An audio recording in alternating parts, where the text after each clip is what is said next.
السلام عليكم ورحمة الله. إن الحمد لله والصلاة والسلام على رسول الله. أما بعد আন্দোলনরত আটদল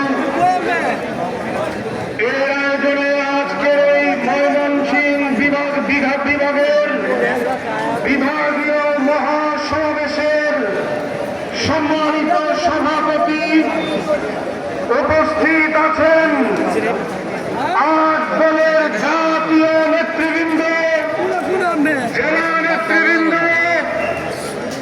উপজেলার নেতৃবৃন্দ, আমার সামনে